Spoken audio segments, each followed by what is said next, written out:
Well, good afternoon, everyone, and welcome. My name is Andy Parnaby. I'm an Associate Professor of History and the Dean of Arts and Social Sciences.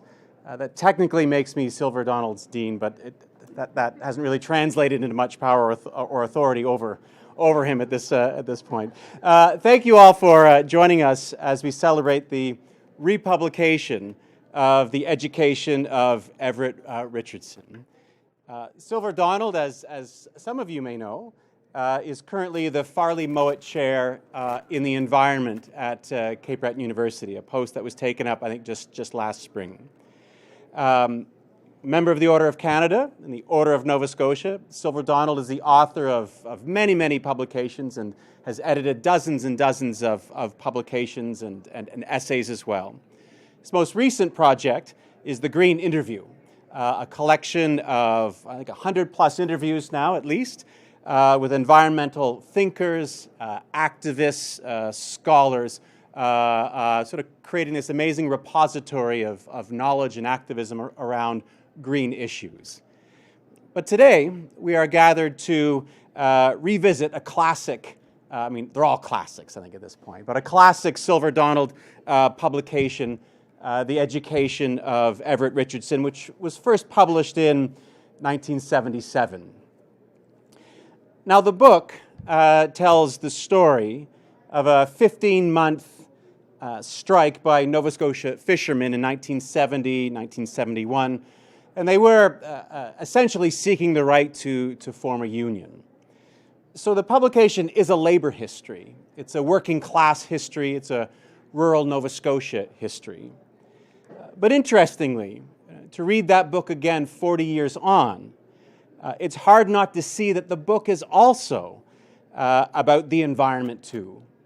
It's about society's relationship to the ocean, about technology and the fishery. In other words, the book speaks to us still, although maybe it speaks to us in a slightly different voice. So in that sense, when I said it was a classic, that's what I mean. It still speaks to us despite our changing times. So please join me in welcoming Silver Donald as we thank him for the original and we celebrate the republication of the new edition. Silver Donald.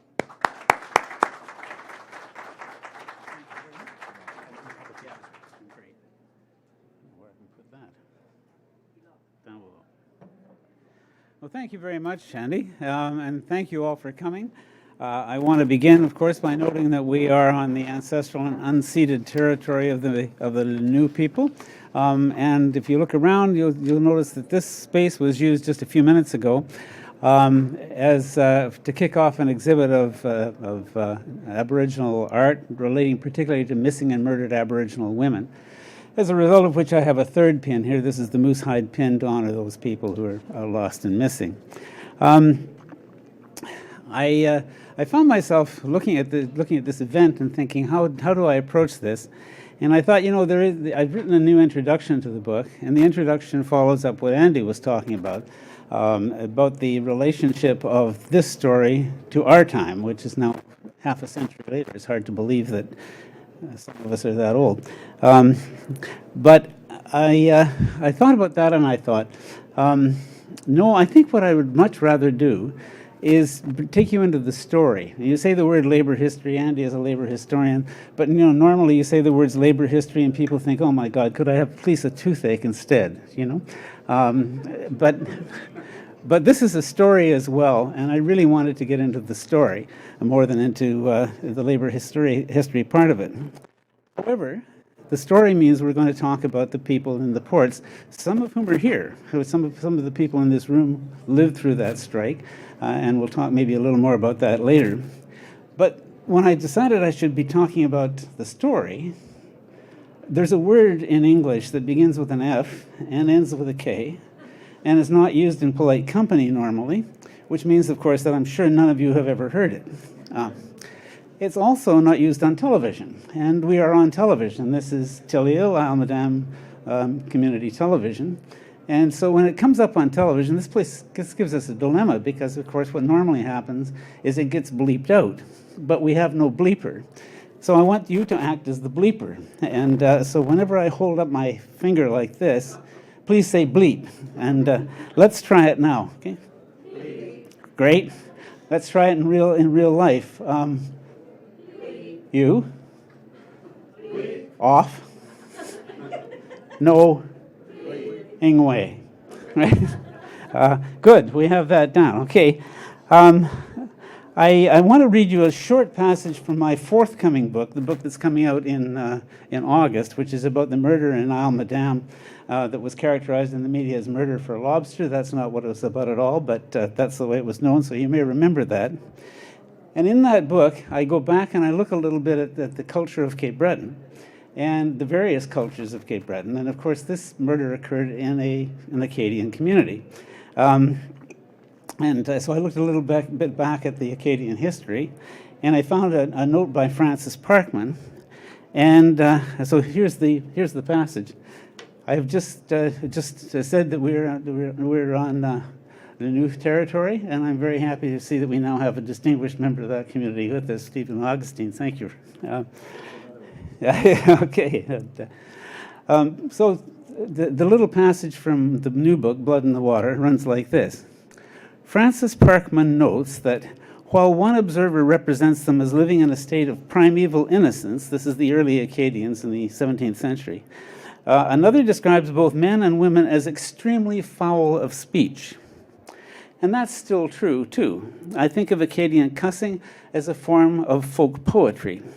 I take a powerless battery from my boat to the local garage, and Claude Poirier shakes his head sadly as he announces his diagnosis. C'est tout A, C, ici. Tout bleep A, ici.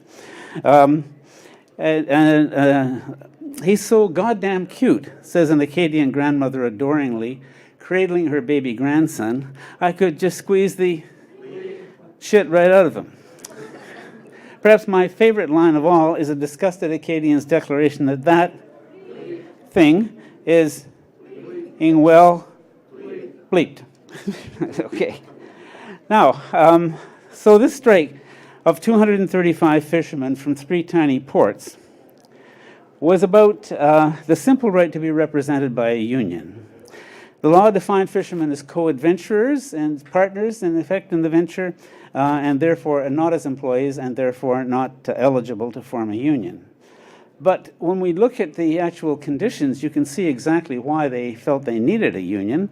They worked 16-hour days, 8 hours on and 8 off, for as long as 2 weeks. The wages for a 10-day trip in the middle of the winter, Everett Richardson fished 10 days in the middle of one winter, and his pay was $2.01 for the 10 days. And he said the 1 cent was there in his pay packet, too. So I want to read you a little passage about that. Okay. A trawlerman working steadily, as Eric Fitzpatrick did the year before the strike, might make 27 trips a year. That works out to 5,000 hours a year, or roughly triple the hours of the average industrial worker. 6 out of his 7 days are spent away from his family, and for all of this, the dragoman was paid between $3,000 and $5,000 a year, $1 an hour at best. The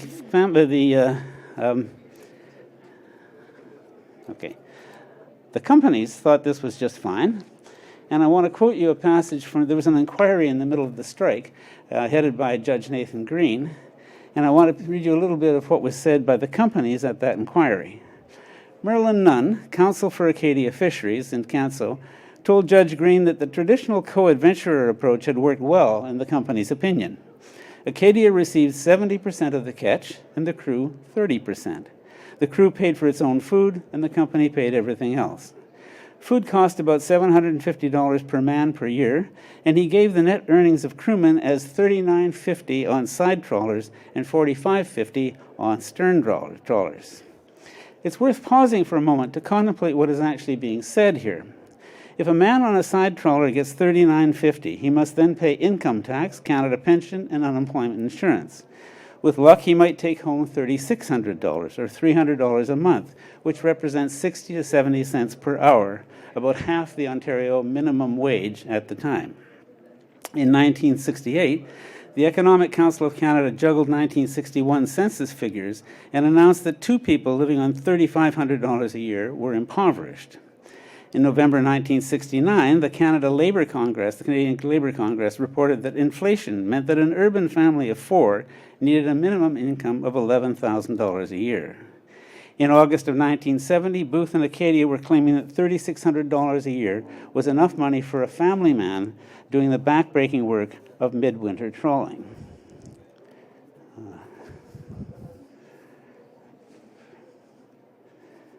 Okay. I'm sorry, I seem to have got to the wrong place. Oh yeah, okay. So the union that came to cancel Strait was the United Fishermen and Allied Workers Union from British Columbia, and it was headed by a charismatic leader named Homer Stevens, who had been a communist and was going to be a communist later on again, and of course that freaked out the Nova Scotian establishment. Now, the kind of symbolic figure on the other side was a man named Alphonse Cadigan, who ran the Acadia fish plant in Canso, and who came from Glace Bay, just down the road here. I want to talk a little bit, or read a little bit about about his family, because it was interesting. Homer Stevens was a very kind of rational, but very relentless kind of thinker, and in argument he would just kind of pin you to the mat, but with sheer logic. Cadigan, quite a different fellow, and this is the little characterization of him. Born in Glace Bay, Cadigan was one of 10 children whose father, he says, started the fishing industry in Glace Bay because he couldn't buy a job. A friend backed his note for $90, and he bought a 1929 Durant that had been burnt. That was a make of car. Put a box in where the rumble seat had been, and went around from door to door peddling fish he bought from the fishermen. Working for his father as a boy, Cadigan remembers cutting fish all evening after school, and on weekends and holidays working from 2 in the morning until 10 in the evening for 50 cents a week. You work to eat, he snaps. If you didn't work, you didn't, well, eat. His company was owned by Boston Deep Sea Fisheries of Hull, England. Both these companies were owned out of Canada. The Acadia Fisheries in England, and Booth Fisheries and Petit de Gras in Chicago, and ultimately it was part of Lever Brothers. It was these were huge conglomerations, and it's interesting that people on the opposed to the fishermen would always protest that Homer Stevens was an outsider. He came from British Columbia, but they never protested that the companies came from outside the country.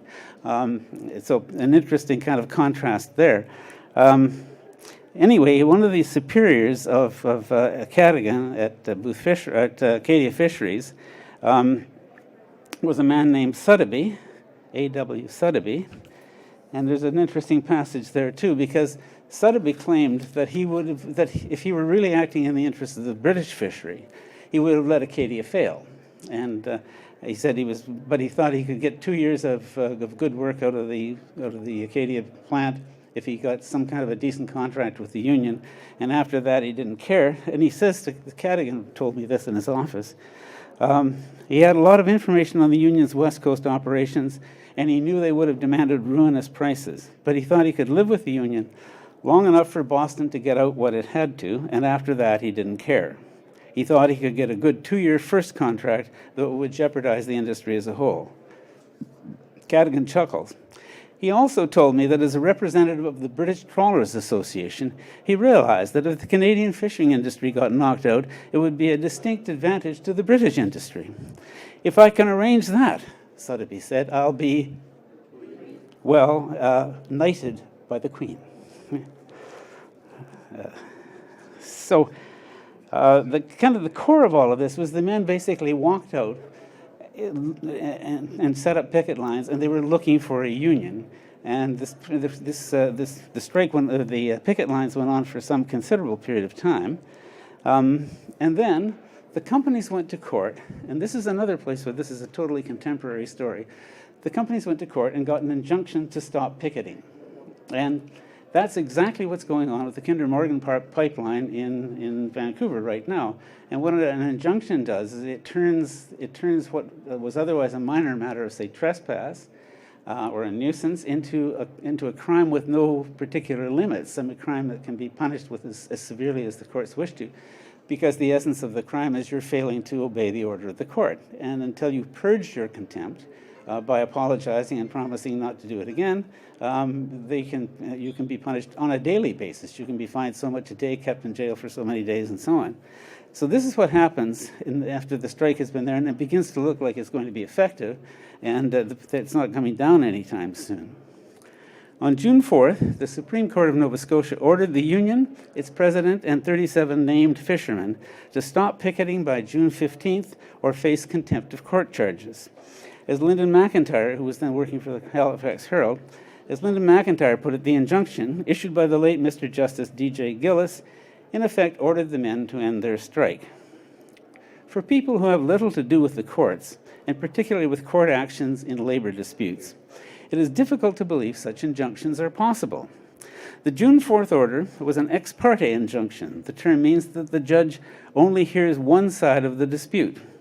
In theory, such injunctions are emergency procedures used when an immediate problem requires an immediate remedy. They are usually interim injunctions, as this one was, designed to stop some action or other long enough to allow a full judicial hearing. If you believe a developer is about to knock down an irreplaceable historic building, you probably need an ex parte injunction to make sure he doesn't knock it down before you get a chance to show that it should be saved. But what's an emergency? Companies traditionally argue that picketing is an emergency, which will inflict irreparable damage on their businesses, and the courts have normally been warmly sympathetic to such claims, issuing such anti-picketing injunctions on an almost casual basis. One New Brunswick judge, indeed, has been known to issue such an injunction in his bathroom while shaving. The point of a picket line, of course, is to bring a company to a halt. It is labor's most powerful weapon. Break the picket line, and the company can always find scabs to operate the plant. The strike can go on forever. Without a picket line, it is pointless. Homer Stevens heard about the injunction late in the afternoon of June 4th. He wired Judge Gillis asking for a postponement so that the union could marshal its arguments against the injunction. At a one-hour hearing that evening, Peter Green, the Halifax lawyer who represented the union, made the same request. Judge Gillis refused on the grounds that the strike had already gone on too long and went ahead with the injunction. But this is a strike 2 months old, an injunction giving the men 10 days to stop picketing, a curious emergency, this one. However, it stood in place. And eventually, that was June 4th, on June 13th, the summonses started arriving. Hearings were to be held in Halifax before Nova Scotia Chief Justice Gordon Cowan. The picket lines were still up. Contempt of court. Homer Stevens, Everett Richardson, and 10 other fishermen went to Ottawa to picket on Parliament Hill and hold a brief, unsatisfying meeting with Labour Minister Bryce Mackesy. Mackesy made it clear he would not ask for emergency legislation to settle the dispute. The matter, he said, would be dealt with when Parliament resumed after its summer recess. On Friday, June 19th, 13 fishermen from Mulgrave appeared in Halifax before Judge Cowan. While the New Democratic youth marched outside leafleting passers-by, because now this was becoming a real fight for the whole working class of Nova Scotia, and there was a large coalition building up around it, Cowan satisfied himself that the injunction was legal and that the men knew of its existence. No evidence had been given on behalf of the fishermen, he noted, and no apology or explanation had been offered. He asked Charles O'Connell, the men's lawyer, whether they were prepared to obey the injunction in the future. I felt pretty nervous looking at the old judge there, Eric Fitzpatrick later recalled. When he wanted us to apologize, well, really to apologize to the companies, and we said we wouldn't apologize, he broke off for a 15-minute session to give us time to talk about it. The judge figured he was kind of scaring everybody, and he was, the way he was coming on around about it. He figured that we didn't know what was going on, and he figured somebody got to explain it to us. There's the sort of class bias of the judicial system. The problem was a very serious problem to him, I guess. Homer simply told us what we were up against, and the lawyer briefed us, and Homer said, well, you're facing something now that I've faced, and you could possibly wind up getting a year in jail. It's in this judge's hands now, and God knows how he'll judge you. But I don't want you to go in there feeling that you don't know all about it. I want you to understand it. I don't know if, Eric said, I don't know if I was the first guy or whether Jim Lundergan was the first to say, well, we'll take our chances. When we went back in, I was kind of nerved up. but I was still willing to go through with it. If it meant a year, well, I was going to take a year, and I think all the fishermen felt the same way. We never went into it ignorant or anything. We knew what was going to happen. O'Connell told the judge the men were not prepared to apologize. Well, said Cowan, would they obey the injunction? O'Connell said he could ask them to, but he could not guarantee that they would comply. Cowan turned to Homer Stevens, asking O'Connell to put the question to him. Stevens said he would have to consider the question in the light of the fact that he could not issue orders to restrain picketing. Little point there, Homer had gone to jail a couple of times on this sort of injunction himself, and part of the issue was that the court thinks because he's like the union boss, he can tell the workers to go back to work. But Homer makes the point that no, he's elected by the members, he's supposed to serve the members, and he can give them an opinion, he can ask them, but he cannot tell them. That's not what he's allowed to do. Cowan had had enough. He told the men they were pawns who were used, I suggest, by other people who told you to picket. In setting sentence, he would have to bear in mind that they had not apologized and had not undertaken to obey the injunction. A fine would be inappropriate. He thought they should serve some prison time in order to bring home to you the seriousness of your offense. He sentenced them to 20 and 30 days. In Eric's case, to 30 days. The next day, the Ottawa delegation, which concluded Everett Richardson, headed for home and for Halifax, where they were due to appear in court Monday. A Canadian press reporter interviewed Everett Richardson, and I didn't really say at the beginning what I should have said, that Everett was not a union guy in the first place. He was just a fisherman who had worked extremely hard and understood the need for a union, got swept up into it, but if there ever was such a thing as a rank-and-file member, it would be Eric Fitzpatrick and Everett Richardson, and in fact most of the fishermen in the three ports. So the Canadian press reporter interviewed Everett Richardson. At least the people of the country have a better idea of what's going on, said Everett, according to the published reports. Now our situation is known nationwide. And would the men obey the injunction?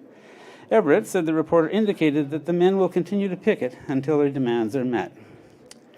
The bus taking the Canso men to their trials was due to leave from Canso at 6 o'clock on Sunday. Everett arrived back about 10 to 6 from Ottawa. Russell Gurney, who had also had to go, and since Monday would be his and Linda's wedding anniversary. Linda is Everett Richardson's daughter, and she's here. And wonderful to have you here. So Linda decided to go along with him. Her sister Bertha had hurt her back and was having difficulty getting workman's compensation, so the three decided to wait overnight and drive Everett up in the morning. Jean stayed home with the two younger boys, one of whom is here today. And Jean reported, Everett said to me that night, if the others had got clear, I'd have a little bit of hopes. But I know that I'll get at least 20 days, probably 30. And I said to him, well, with your involvement, you'll probably be one of the ones that gets the 30 days. In the courtroom, Cowan questioned Everett first. Had he said that the men would continue to picket until their demands were met, as the CP report had indicated? Was the report accurate? Well, said Everett, he hadn't seen the report. He couldn't remember just exactly what he might or might not have said to the reporter. Cowan persisted. Everett resisted. He couldn't say, and he couldn't say whether he continued to picket either. The court recessed, and Everett went out into the hall for a cigarette. His daughter Bertha came out. Well, Dad, she said, from what I heard them saying in there, you're going up for 2 months anyway. Don't worry, we'll hold the fort till you get back. They went back inside. You're guilty, the Chief Justice of Nova Scotia told Everett, of deliberately flouting the order of the court. He would impose a sentence that would deter Everett and others from further picketing in contravention of the injunction. It will not be tolerated. This has to stop. Continued picketing will be dealt with severely. He remanded the others in custody for a week. Their sentences would depend on what happened on the picket lines. Again, he asked the men to apologize. Again, they refused. O'Connell asked that one fisherman, a war veteran named Bill Mosier, be allowed to return home to get in his lobster pots. Cowan said that since he was an older and wiser man, perhaps he could be allowed home if he would apologize to the court. Oh, no, Your Honor, I didn't mean that, said Mosier. I'll go with the boys. Then you'll go with the boys, said Cowan, and remanded him too. But it was Everett Richardson's sentence over which Nova Scotia exploded. I saw smiles and laughs over the 20 and 30-day sentence on Friday, Cowan snapped. This is not going to continue. He sentenced Everett to 9 months imprisonment in the Halifax County Correctional Institution. A gasp broke from the packed galleries at announcement of the sentence, reported the Chronicle Herald. A sister of Richardson was led sobbing from the courtroom by a clergyman. The sister was his daughter Bertha. The clergyman was Ron Parsons, the Anglican rector of Canso.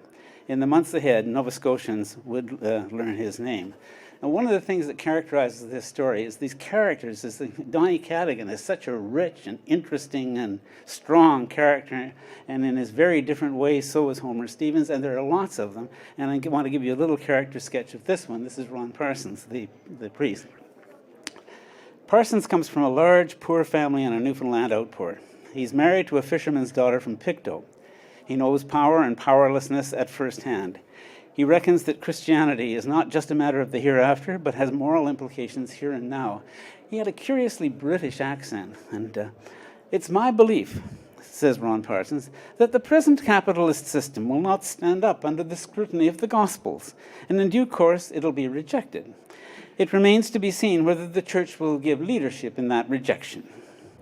You know Christ's parable of the vineyard. The man who went out early in the morning to hire workers and hired more again later that morning, and at noon and in the afternoon. And at the end of the day, he paid them all the same. Whatsoever is right, he said, that shall you receive. You see, the mere fact that a man hasn't been employed as long doesn't mean that his need is any the less. But Karl Marx put the same idea forward when he said, from each according to his ability, to each according to his needs. Now, says this most surprising of parish priests, now, if Marx and Christ agree on this point, let's not knock it. Let's thank God.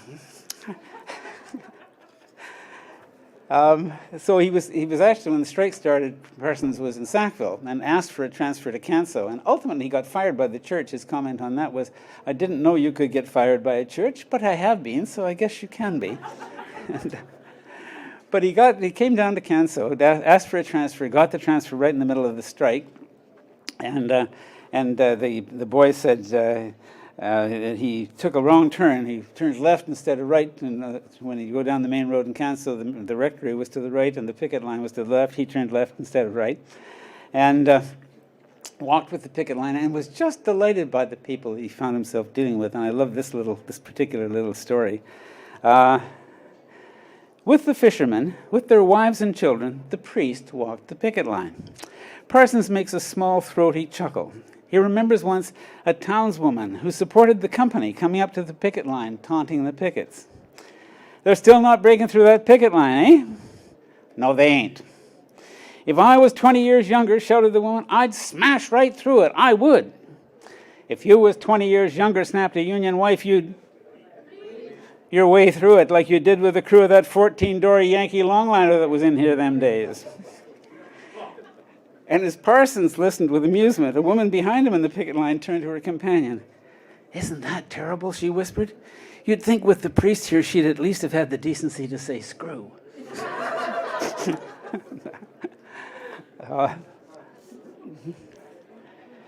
So a long battle and long inconclusive periods. What actually happened with the picket line was that the men did tend to drift away from it, but at that point the women, notably Jane Richardson, Everett's wife, well, there's actually a little passage about that here, but where Jane and Linda were talking about this and decided that if the men were being drawn away from the picket line, the women would have to go out on it. So the picket line continued, and of course the injunction only barred the men, it didn't bar the women.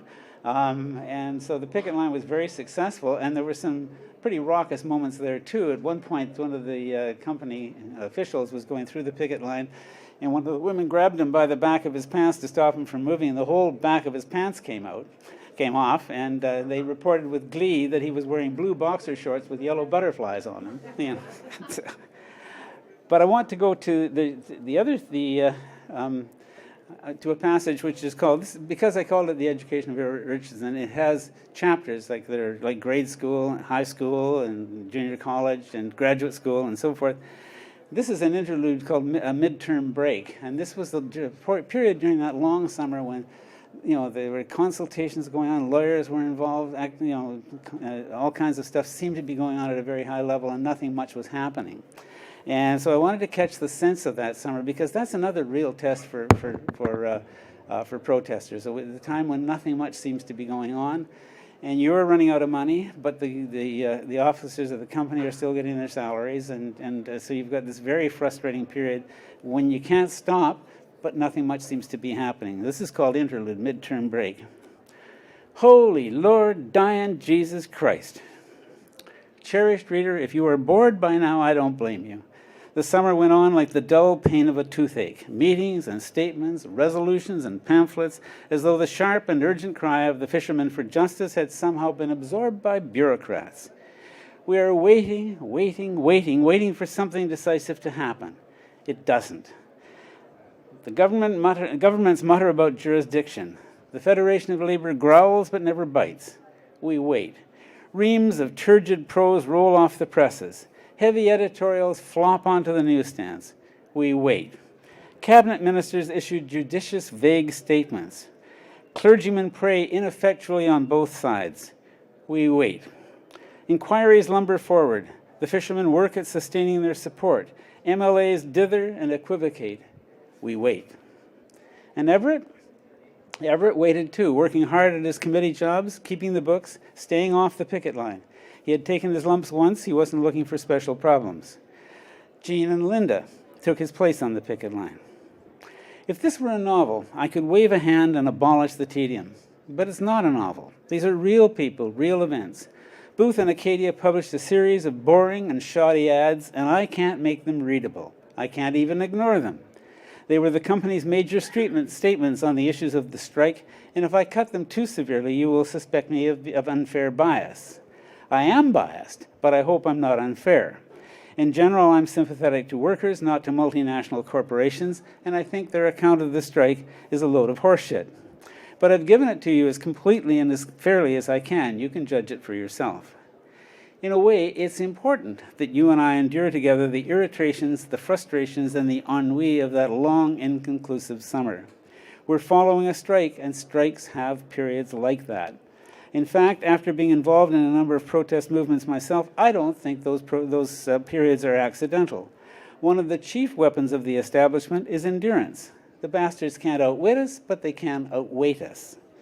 The days grind by like sandpaper. We're low on food, the phone is cut off, the Power Commission is sending dunning letters. We're tired of being embarrassed whenever we meet our landlord. We'd like a new pair of trousers. The washer is broken and we can't afford to fix it. There's no guarantee that we're even going to win. What's the point? We go on straining heart and mind and muscle for a dubious result. Donny Cadigan and Earl Lewis are still drawing their salaries. In Hull and Chicago, our most strenuous efforts are considered a minor local irregularity, nothing more. The province allows Acadia extra leeway on its loan payments, recognizing that the company faces certain unfortunate difficulties. The town of Canso can't collect its taxes, but it doesn't press its case against the town's economic mainspring. The sandpaper days are wearing us away, feather-edging our will, thinning out our resolve, skimming off our substance. We wait. If we express our frustration, the press will thunder at us for violence and irresponsibility. If we take it out on one another, our unity will dissolve and we'll drift back to the boats one at a time. We've shown our courage. Now we have to show our patience and endurance. It ain't easy, by the Christ. Anyone can see the heroism of an Everett Richardson standing before the power of the judicial system and daring it to do its worst. But we're seeing another kind of heroism, a more subtle and less obvious kind, as the tiresome summer creeps forward. We're seeing new skills of self-discipline, will, and forbearance. You're bored, cherished reader, and so am I, and so were the fishermen, for whom there was no midterm break, no relief, no clarity. So finally, they do get the right to form a union, and they go back to work with an ad hoc committee because they haven't had the actual union, but they have an agreement that there should be some kind of a real written labor agreement. And there's a whole bunch of negotiating and maneuvering, and the Canadian Brotherhood of Railway Transport Workers looks like it's maybe going to be involved, and finally the Canadian Food and Allied Workers Union does come down and raids the United Fishermen and Allied Workers Union, goes to the companies, negotiates contract with the companies, negotiates a closed shop contract with the companies. So now, in order to work at either of those two fishing industries, you've got to be a member of the Canadian Food and Allied Workers Union, and the United Fishermen are frozen out of it. And in the end, the whole strike kind of ends inconclusively in an odd way. The fishermen, the 235 fishermen who were the mainspring of this whole story, won the war and lost the battle. I mean, they got the right to have a union. They did get, was a union on the trawlers for as long as the trawling went on, but they didn't get their union. And so at the end of the book, there's a kind of a curious, inconclusive quality to it. And at the very end of it, I wound up taking a manuscript over to Everett and Jean and asking them to read it. And Everett made a manful attempt, but reading is not something that Everett did easily or comfortably. And so he never really finished it. And I went over to see what he thought about it at one point. By this point, this is the strike that is what brought me to Cape Breton Island. I wound up in Richmond County near Petit de Gras as a result of having come down to write this story about this strike. I went back across the bay to Canso to talk to Everett and Jean about it and to see what they had made of the book. And the truth was they hadn't finished it. And so Everett said, why don't you come down to the bait shed, and a lot of the boys are down there, and read the book to us. And we can talk about it, we can correct it, and if there's problems, we can sort out the problems and so on.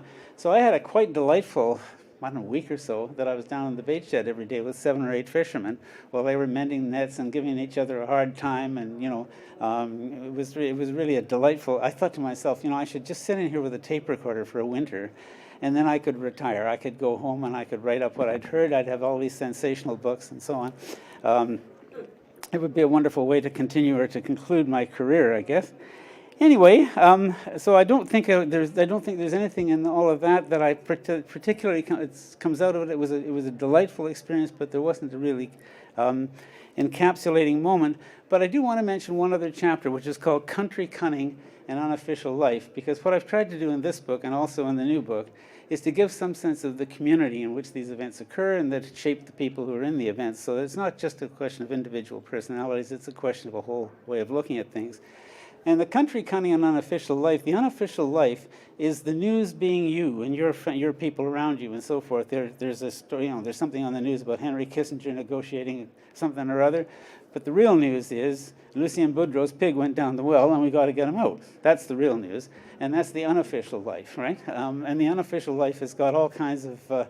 there's a whole second set of rules in small communities about what's right and what's wrong, who you trust, who you don't trust, where your allegiances lie, and so forth. And then the country cunning bit is that because people in these communities know their place so well and understand their situation so well, they're able to get away with stuff and they're able to do stuff that would be absolutely impossible for somebody who didn't have that kind of bread in the bone, I'm from here, sort of knowledge of the place. And I wanted to just give you one final anecdote about that. I know a fella who was driving around one night drinking with 2 friends. He put his car in a ditch on a back road, couldn't get it out, and decided that was about as good a place to drink as any other. They sat in the car, bailing back to booze. Here's looking at you. After a while, the local Mountie, a super efficient, eager beaver who had managed to make himself thoroughly unpopular in less than a month with the detachment, arrived on the scene.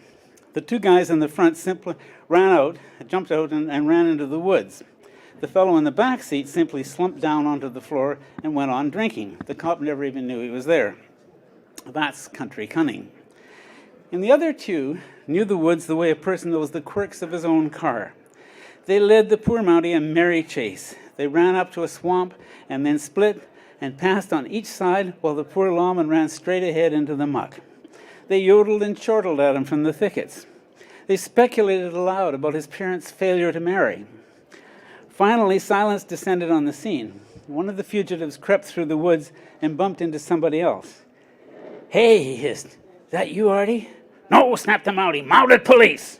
"Oops." The fellow scampered briskly off through the bush, eluding the Mountie's grasp and laughing as he went. "Halt!" shrieked the distracted Mountie. He fired a shot in the air. Bang! "Halt in the name of the Queen!" "The Queen," cried his quarry in full flight. The story was all around town before dinner the next day. The Mountie was ceaselessly ragged about it until he left the area a few months later. That's country cunning. And thank you very much. I'm happy, actually, a couple of things. The book is for sale over here with the...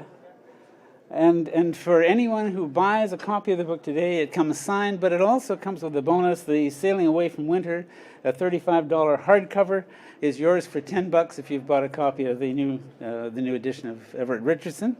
Happy to do that one. And I want to welcome the Richardson family, who is Everett Jr. is sitting here in the middle of it. Linda is sitting next to him. And Everett's granddaughter, Juanita Nelson, is sitting just over there. So we have probably half the audience is Richardsons, I'm glad to say.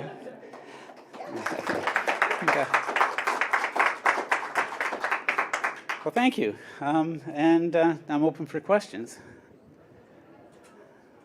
Why at this point is it being republished? Why is it being republished? It's a very good question.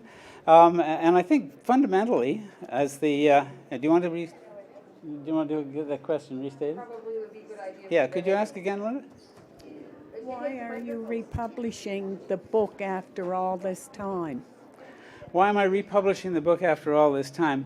I think partly because at the time, the reason for writing the book, and it took a long time to write it, was because I didn't want that strike forgotten. I thought that was such an important story. It said so many important things about who we are in Nova Scotia as a community, and the kinds of and where the power lies and where the power doesn't lie. As I remember it, for example, the family didn't even have an indoor plumbing when this started, and these are people who were working, I often hear people say, well, company executives or business owners deserve the large rewards that they get because they take chances. They take chances with money, but your guys took chances with their lives all the all the time, and there were lots of people lost out of all these little fishing ports. I don't want that forgotten, but I also don't want us to forget that the battle we now have, which is to try and preserve the natural world that sustains us so that it will continue to sustain us, also requires that we go to the same kinds of lengths to get that done. And if we can have some examples from the past of courage and intelligence and grit and determination, such as this story, I think those stories are important examples for us as we face what's going to be a very difficult immediate future. Somebody else? Okay, well, let me tell you just one further story. This is a book called Sterling Silver, and in it is the best short story that I ever wrote. It's called Snapshot the Third Drunk, and it's the basic premise of the story, the basic mechanism, I guess, of the story, is that a fisherman from a town like Canso, it's not given the same name, it's called Widow's Harbor in the book, but a town like Canso goes to a monastery to pick up the corpse of a fisherman who has been killed in a collision with a freighter in Halifax. And what's happened with the body is, of course, it's been put in a coffin and put on the train, because we had trains in those days, and the train was shipped down to a monastery on the train, and then somebody had to go down from Canso, in this case. I mean, I'm not telling you the true story, not just because it's fictionalized, but somebody has to go down from Canso to pick up the corpse and pick up the body. And the person who does this actually is Everett, who tells me this story. And what happens is it takes a couple of, and I said, this must have been some spooky trip, going down there to pick up the coffin of a buddy of yours. And he said, no, he said, wasn't that smoky? We took a bottle of rum and got polluted as we went. And so they get down, they get the coffin, and they take the coffin home. And when they're just coming into Canso, there's a guy hitchhiking, and somebody they know, a neighbor, and he puts out his thumb, and they pick him up, and he says, what are you doing? And he explains that they've been in to pick up the body of, I've forgotten the name now, but they've forgotten to pick up the body of, let's say, Jackie, right? And that's what's in the back of the truck. And the hitchhiker says, nope, that ain't Jackie. And I say, yeah, it is Jackie. Nope, he says, it ain't Jackie. Jackie's body come in by sea earlier today. I've been at the wake. I'm going in again now. Well, then who's we got in the back of the truck? So they go and they open it up, and they look at let's say, Peter, and there's this wonderful sort of little conversation. my, Peter, I didn't even know Peter was dead. And then they all look and they say, yeah, but I'd say he is, you know. And so that night they have a big wake for the two of them. And there's a little wrinkle about a snapshot that I won't trouble you with, but anyway, so this is the story, and it's basically the core of it is true. I've made a lot of stuff up around it, but the core of it is true, and it was published in the Atlantic Monthly, and the CBC commissioned a radio play about it, and so I wrote the radio play, and then because Everett had told me the core of the story, and I said to him, you know, is it okay if I publish that? And he said, well, you know, you'd want to change things, and you wouldn't want us to be able to people to be able to tell just exactly who it was. And I said, no, I'll change things, and did. And so then the CBC commissioned a radio play, and the radio play was running at I think 10 o'clock at night one night, and so I called up Everett, and I said, you know, the play is going on, and if you want to listen to it, this is when it is. So they did listen to it, and I kind of like to imagine him and Jean kind of lying there in the dark listening to the story that was told to me in their kitchen right underneath their bedroom. And the next morning, Everett's son Kenny came in. Kenny's a great big guy, and he came in and he sort of said, oh, you heard the play? And Everett said, yes, I heard the play. And he said, guess Don will get something for that. And Everett said, yes, I should think about 15 years. So that's the story that's here, and that actually Everett Jr. you found a copy of that, I think, in that manuscript, right? I have the original manuscript that you were taken to Mom and Dad. Yeah. The manuscript that you had taken to Mom and Dad for them to read and look over. As Dad passed away and Mom passed away, it ended up in my hands, and it's been kind of tucked away ever since. I've never ever opened it until yesterday. And as I opened it, there was an envelope there, and there was a letter that you had sent to Mom and Dad, and there was also a typed, I guess, manuscript of a short story that you were working on in that. And I only actually read a few pages of that yesterday. I didn't have much chance. And I guess it's the same story. I'll bet you that's the story. It was nice to come across that and see it. I'd always wanted to, and always meant to, and I still mean to, take the manuscript out and actually read it, because I see all the notes that are written in there.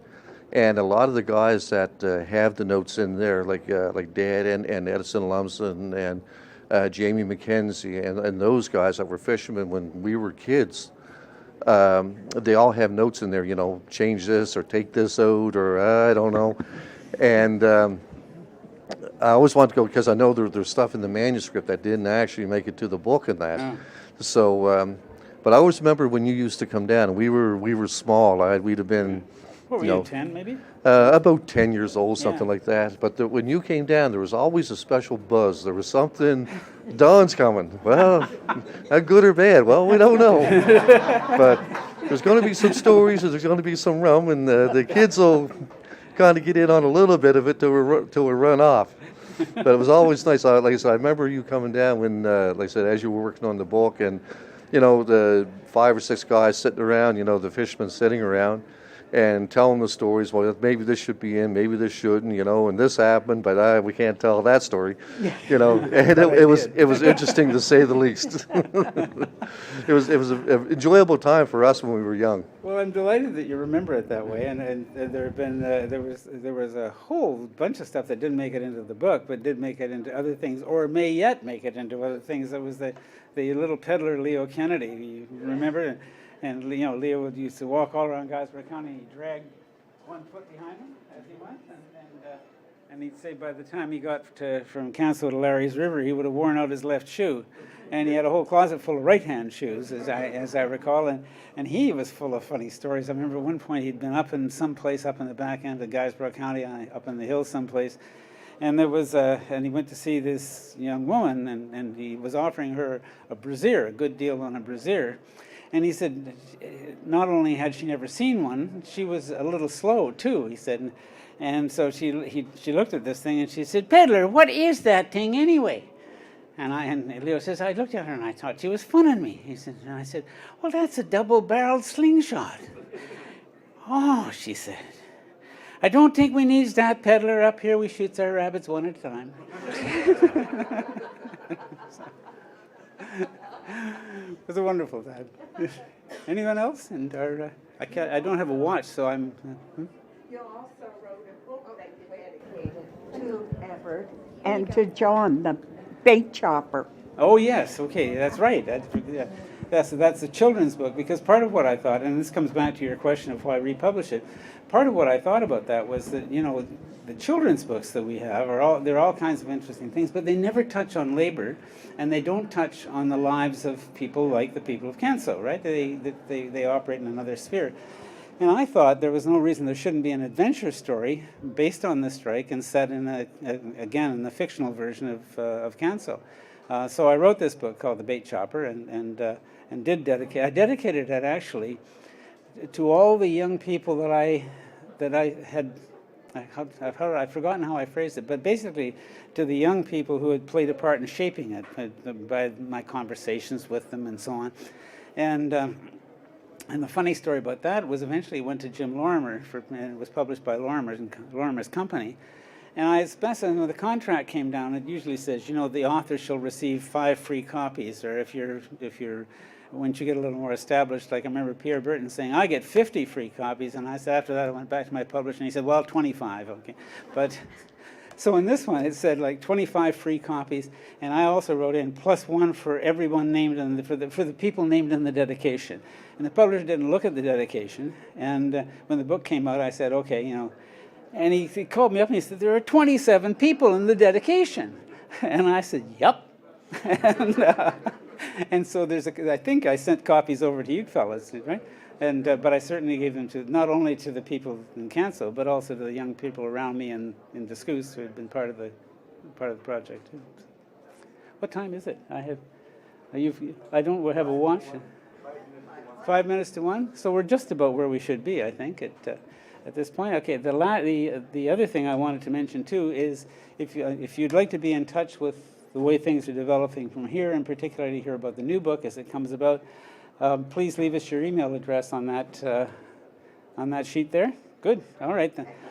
She's way more efficient than I am. I sort of say that and wait for people to do it, and Marjorie takes it forward and gets it done. So any other comments or questions before we call it quits? Great. I'll try to speak up a bit. Yeah, please we've do. met and talked, and I should say thanks for that book. I read it early in my fishing career, which was not long after you wrote it. And what struck me at the time, and it's subsequently given me pretty much a lifelong involvement in fishermen's unions and fishermen's organizations. And happily, I'm glad you mentioned Jamie and Edison, because I happened to be in the union with them when they went back and were working inshore as opposed after offshore. So it's really interesting to think back about that. What struck me at the time when I first read it, though, was I had been in grade 12, I think, when the strike took place, living in Big Brador, not terribly far from where it took place, and such a significant organizational piece of Nova Scotia labor history, and we heard nothing of it in school. We didn't discuss it, and it struck me as one of those real big gaps that we have. And we don't talk about labor history. We don't take pride in it. We don't learn from it. We don't use it to analyze our situations or anything. And that's what really struck me, and that's largely why I became involved. It was at a time when I feel that my schooling should have been really dealing with local current issues, helping me look at the world and understand it and my place in it. Here I was from a fishing community, from a fishing province, being very nearby, and learn nothing about it. And you gave me a really nice insight into that. And I happen to use the book today to share with people. Well, that's delightful, and it's always a pleasure when you've, in a sense, sent a message out into the world and said, hey, this is the story we should be paying attention to. This is a story that's important. And when somebody comes back and says, that story was really important to me, that's the real payoff for writing the book. That's the real joy of it. 2 observations, though. One of them is that there have been a number of attempts to organize fishermen before this. I mean, there was a strike in Lunenburg County in the 1940s that Angus Walters of the Blue Nose was involved with. There was a lockout, the coal conflict in Lockport. Of course, there was a huge conflict in Newfoundland around Burgeo. And all of these things sort of disappear. And even here, in this community where steel and mining were the big industries, and where there were union battles, I mean phenomenal union battles, and staggering stuff happening, like people being ridden down in the streets of New Waterford by policemen on horses. One policeman on a horse in Whitney Pier during one of the steel strikes, riding his horse up 3 floors of a rooming house, beating everybody that he met on the way. Just all kinds of stuff like this. And of course, Davis Day, the day that the miners tried to get the water supply back in New Waterford, and Bill Davis got shot. I'm teaching a course here earlier this year, and a dozen students, I guess, and enrolled for credit. And in the course of it, I said, how many of you come from mining towns? And 5 hands went up, maybe something like that. I said, okay. Does the phrase automatic assumption mean anything to you? Blank faces. And I said, automatic assumption, this is what I was trying to establish, and this actually takes us back again to Linda's question. What I was trying to establish is that in environmental matters and also in labor matters, the question I like to pose is cui bono, who benefits and who pays? And so in the case of the steel workers and the miners, it was the company owners, the shareholders, who benefited, but it was the miners and the steel workers who paid with their lives, paid with their health, paid with, with low wages and terrible housing and so on and so forth. An automatic assumption was a huge battle right here, 40 years ago, maybe, I guess. And because the question was that when miners came down with black lung disease, pneumoconiosis, or with other respiratory diseases, the companies would say, well, that's not our fault. He smoked, right? It's his fault. And so you would repeatedly have people dying of what were quite clearly, working diseases from their employment, and not getting any compensation for it. So automatic assumption was the union saying, we want, when somebody who has worked in the mines for a period of time comes down with a respiratory disease, we want it automatically to be assumed that it's a result of his employment, and for him to be compensated on that basis. That was a battle for years and years and years in the mining towns. And here we are, not that long afterwards. Some of the people who were in that class, that would be their grandparents, perhaps, that would have been fighting for this. But it's forgotten. I mean, hardly anybody even remembers that. Davis Day is well celebrated in New Waterford, but apparently much less so in other parts of the community. So your general point is right, and it takes us back to that same point. I don't want this story forgotten. I don't want those people forgotten. Happily, a number of them are still with us, but a lot of them are not, and so good. Well, shall we have a coffee and call it quits? And thank you all very much for coming, and particularly thanks to the Canso contingent for coming. It's wonderful to have you here. A little scary, maybe that there are things I've got wrong yet that you couldn't correct for me, but very happy to have you here. So, thank you all.